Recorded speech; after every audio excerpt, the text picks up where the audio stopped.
I was thinking about my daughter, and she was sitting there with her bags and her bape and all of this other type of stuff, and we having conversations about whether or not we actually gonna spend Christmas in Michigan with family, or we gonna change the weather again.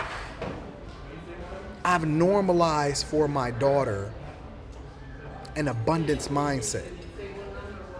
She don't know what it's like to be poor. She know what it's like to work. She know what it's like to go through things. But her expectation for a man is going to be completely different than what your daughter's expectation is. Because you've normalized for her this duress mindset that she's going to carry into every single relationship. Because the first experience that she had with a man was her father, and that's you. One thing that was interesting yesterday, and I see y'all in the chat, so we gonna kick it. If you in the Patreon, and I see you, Willie. If you in the Patreon and you be rocking with me, and you be in these chats and you be on these live streams, that means you putting in the work. That means you really, really focused. Bucket man, you gotta wait till the show is over. We gonna talk about it after the show is over, all right? If you rocking with me, I just want to make sure that, you know what I'm saying, I get y'all what y'all need. All right, so this is what we gonna do. I was out yesterday, right? And we in the design district. I vlogged it. So I might live stream tonight depending on how long the meetup is. I'm going to give y'all the location of the meetup in the Patreon. In the Discord, and in the Patreon. I'm going to give y'all a location. Brittany, you crazy. I'm going to give y'all Alquandria. I got you. So, it's important for us to take into consideration, ignore all of the noise in the background. Anton is focused on y'all. It's important for us to compartmentalize some things, because I'm walking around in the design district yesterday, and me and Rita and Leslie, we spending the whole bag. I mean, we having a good time. We ain't focused on no budget. We not focused on Natasha's crazy. We not focused on cost, any of that. Like, I went into this store and they had some dope gear. So I ordered a bunch of stuff that came to like $1,000, and then I had it shipped back to the crib. Some of y'all was following me on Instagram, so you seen what my story was like. Leslie, she said, Dad, I want to go in the Bape store. $350 hoodie. And I'm like, is this normal? Rita don't care about all of that. Rita like, I just want to go to Target. Rita chilling. Go to the Rolex boutique. We go to the Off-White store. We doing all of this stuff yesterday, right? And then we head over to, I don't know, for y'all in Miami, if y'all familiar with this restaurant, it's called Grail. That M1 mic is dope, considering that it's a laptop mic. Yeah, I ain't got no equipment with me. I ain't got no cameras. I ain't got no mics. This is all just on the M1 Max MacBook Pro 16-inch. But we just out, chilling, having a good time and all of that, right? And I had to get back to the hotel by, I'm going to need them to be quiet over there. I had to get back to the hotel by, I don't know, I got back by like 7 o'clock, 7:15, because I wanted to take a shower. I wanted to get the streets off of me. I wanted to be ready for the Lapeef Let's Talk show. And then, we just chill, we vibed, we had a good time or whatever. But I was looking at my daughter, and, we was discussing coming back to Miami or coming to Tampa for Christmas and things like that, right?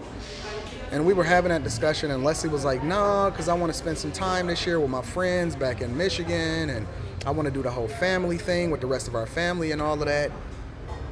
And just the fact that we have these discussions and these choices and all of this different stuff that comes along. Rita and I was talking about it last night after the Lapeef Let's Talk show, and what our normal is so crazy to us because we know where we came from. And it's just weird because for a lot of other people that's in my circle and people that I'm cool with, this is their normal, right? This isn't anything unique. Uncle Stu said he got his seat. Okay, Uncle Stu, I got you. But this isn't nothing new. Yep, Grill. Yep, you're right, Flex. But this isn't anything new for a lot of those people. You know what I'm saying? Like, to go out and be able to spend, upwards of $42,000 right after you just up and left and decided that you wanted to go and change the weather. And then don't even think nothing about it. Your authorized dealer call you and they like, yo, I need you to come pick up this watch. And you don't even think nothing about it. That's crazy. It's insane. You know what I'm saying? Like, to really compartmentalize and think about what life is like. And I'm going to just tell you, the life that I live is substandard to some people. There's some people making crazy money that don't even, they like, man, I could not only spend $40,000 on a watch. Like, there's people that don't have the patience that I have, because the reason why I only have to spend 40 is because I'm unwilling to pay more than retail for it, because I want all of my stuff new, right? But they willing to, Kev called me, right? Kev called me a little bit ago, and he was like, Anton, let's take a trip real quick. True story. I put it on my father. Kev called me. Kevin Samuels called me a little while ago. He said, Anton, what you doing, bro? I said, getting ready to take care of some business. I got some stuff to do today. He said, yo, let's just shoot out to this city real quick. We can go and pick up some new watches or whatever. We got some, I got to connect or whatever like that. And I was like, Kev, I got business to take care of. He was like, oh yeah, you do got a family. I said, yeah, I got to get my daughter from school. He was like, all right, let's plan it on this day, right? And then I just had to sit back like, yo, we just get up and go whenever the piss we take trips out of town in the same day and get back, and y'all don't even be knowing that I'm out of town and getting back in the same day. We take trips out of town and get back the same day like y'all going to work every day. That's crazy. But is it really? That's the question that we got to ask ourselves. Is it really that crazy? Or have we just normalized a poverty mindset?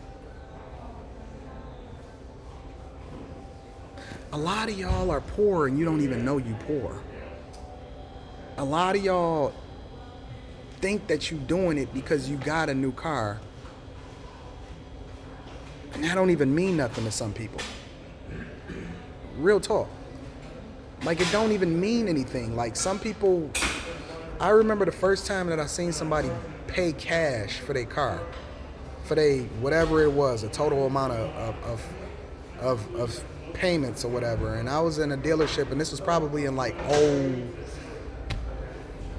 03, 02, something like that. And I was in the finance guy's office, and I was getting the car or whatever, and he was like, I seen a list of what the payments was or whatever that was lined up on his desk. And somebody had went in and just bought their daughter a car, and they just paid for it. And it was brand new right out the box. And I asked him, and I said, people do this? He was like, yeah, people don't even think nothing about it. It's the poor people that they got to work extra hard for to figure out how it is that they can get you in a vehicle so that they can meet their monthly nut. But it's like,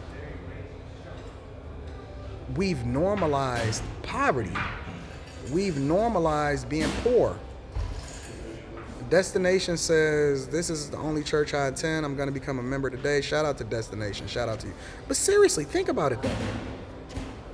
Think about it though. Like, the way that a lot of us grew up, we thought getting a chain was the thing to do. We thought that the only way that you can ever get rich was being a basketball player or becoming some kind of rapper or singer. We didn't know that we could be richer than them. We didn't know that we can change the weather whenever we felt like it just because we had a bad cough that day. My cough is completely gone now.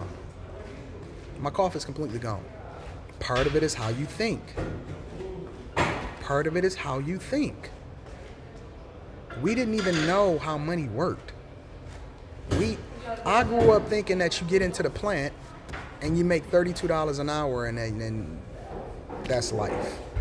For $32 an hour, and I get my A-plan paper. We called it A-plan papers back then. And I get my A-plan papers, bro, I'm set for the rest of my life. I'm going to be in a union. They're not going to be able to fire me.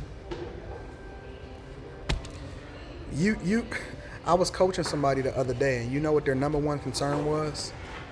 They were so scared to go to take a different position because they had worked at the place that they had been at for 7 years. They were so scared to take a different position, making a significant amount of money, because that's how long they had been there, and they had normalized the idea that job security is the most important thing. Job security was the most important thing to them. Not knowing that the people that the bag that he was being offered from a different position wasn't even big enough. There's companies out there that's willing to pay this dude for what he does more than double what he's making. You know, occasionally we jump in a regular car and we'll ride through the neighborhood or ride through the hood or whatever, right? And the interesting thing about it is that the one thing that you realize is that everything seems so much smaller. Your normal becomes large. Your normal, like, I don't even know how we was able to be raised in that small house. Small house. I mean, that house seems so tiny. The neighborhood seemed so small. We thought we was living it up. We was poor as piss and didn't even know it because we was poor here first. You normalize trauma. Yeah, I'm chilling. Seriously, you've normalized trauma. Real talk, if you just really want to get to the thick of things. You know what's normal for you? Honestly, the first thing you do when you wake up in the morning, and shout out to all of the super chats and people that's showing me love. You know what the first thing that you do in the morning? You wake up, you look at the most toxic thing that you can look at on your phone. Your algorithm on Facebook and Instagram and TikTok is toxic. All you see is trash. You see bonnets, you see twerking, you see gossip, Will Smith, Jada Pinkett Smith. That's the majority of what you see. You've normalized this poverty mindset. You've literally normalized it. And it's just regular for you. You know what you've normalized? Being late to work every day. Every day you late. Every day you got an excuse. Every day you possibly on a chopping block. If they was to have to make cuts today, you would probably be number 2 in line to get cut out. You normalize it. You normalize poverty. You normalize guns. You've normalized having sex out of marriage. You've normalized having a date so much and then pray for the possibility that somebody is going to actually align with you and that they will marry you. And then it's a long shot for you to even be able to stay married long term. That's what you've normalized. That's y'all normal. That's y'all normal. You've normalized being in duress when it comes to the relationships that you have. You expect to be a baby mama or a baby daddy. It's crazy. Do you know that there's people... I got a DM yesterday. Now, it's so funny. Think about it. Look. Queso will tell you. I'm not going to lie. I definitely have a fear on investing outside of my TSP and Roth. Breaking that mindset and investing a few thousand within the next couple of months. Shout out to you for breaking that mindset. Think about it though. I got a DM yesterday, which is weird to me because I'm always trying to figure out why people are so concerned from a negative perspective about my relationship. But I got a DM yesterday from a guy saying that they can't wait for Rita to take half of everything that I own and for me to get cheated on. That's normal? That's normal for you to even have that conversation, let alone have that expectation. There's guys that do not believe that there are women that can hold them down. Is this what we've come to expect? Real talk. Real talk. It's crazy. It's absolutely insane.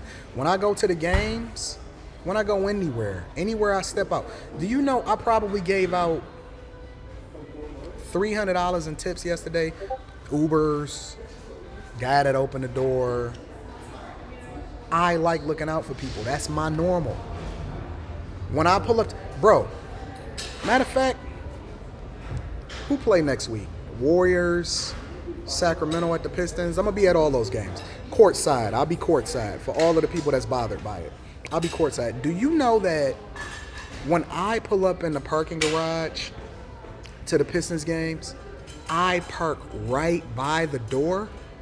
Yeah, that white Porsche that's right by the entrance, that's right where you walk down into, that's mine. They already know to hold my spot right there before I even get to the game. You know why? Because I've normalized having great expectations for my experiences, and then I reward the people around me accordingly. All of that toxicity that y'all deal with on a regular basis, I don't know nothing about it. I don't know nothing about it. I don't know. Listen, I'm never, ever going broke. Ever. I'm always going to get it. You know, my biggest problem is actually letting go of some things and actually learning how to replace myself. When people want to help me, a lot of times I'll say, no, listen, you take care of you and I'm going to make sure, because I'm already up. That's what my biggest problem is today, is learning how to let go and let people help me and look out for me. Learning how to let other people pour into me because I'm so busy pouring into everybody else. I was so taken, right? Because it's not even about the cost anymore. I was so taken aback by the thought that Ken from the Thinking Man's podcast sent me that Sade canvas. Yo, I love that thing, man. You know, I was thinking about my daughter, and she was sitting there with her bags and her bape and all of this other type of stuff, and we having conversations about whether or not we actually gonna spend Christmas in Michigan with family, or we gonna change the weather again. I've normalized for my daughter an abundance mindset. She don't know what it's like to be poor.